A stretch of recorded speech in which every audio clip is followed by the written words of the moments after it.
Hi, everyone. I'm Stephanie Reed with Stephanie Reed Real Estate, and there's some new news that has come out in regards to 1031 exchanges. And then I just wanted to touch a little bit on the two SBA loans.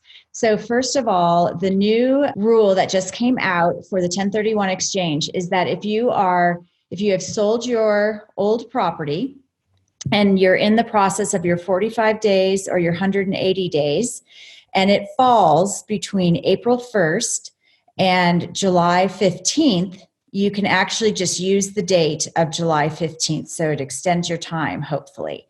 So just remember that if you're in the process, you've already sold the original property, you're looking for the new, you're in your 45 days to identify, 180 to close, that if it's in between that April 1st and July 15th, just use the July 15th date as your final date. So it gives that a little bit of an extension. And then the two loans that we're all hustling to get our applications in for are the Payroll Protection Plan and the I want to make sure I say it right, EIDL. So I'm going to start with the Payroll Protection Plan. Everybody's calling it the PPP.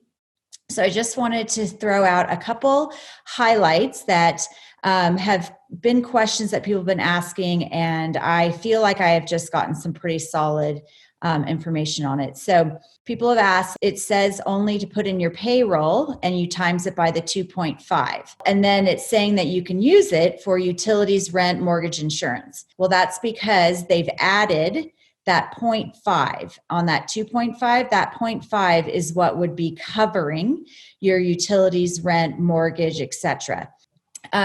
What they're requiring for it to be 100% forgiveness is that you can document that 75% of that 2.5 months goes towards payroll, and then up to 25% can go to the utilities, the rent, the mortgage, insurance. So that's how they're differentiating it. And one good idea that I was just given is open up an account, a separate account, and put that money in there. And then when you're taking money out, it's all documented that is just that money, so that if you are asked to show that, you have a really good paper trail for the forgiveness part of it. So for the payroll protection plan, that you would do through your bank. It's best to do it through a bank that you already have a relationship with. Otherwise, you're going to be working on trying to get them documentation to show that you're not part of a cartel, or you're not part of just, trying to get money out. So try to use a local bank. Like our local banks here, Jeff Smith at DL Evans has been amazing. Rick Lethbridge with Zions has been amazing. So, just wherever you have a relationship, and if you don't, then maybe give one of those two guys a call because they've been amazing. And then the other is the EIDL. So this you actually apply for at SBA.gov. You don't do it through the bank. It's separate. So some of the highlights of this is that if you have extra costs outside of the payroll protection, you apply for this one. And this could be for rent, utilities, it could be for office supplies, anything to keep your business going. And up to 10,000 of that is a grant.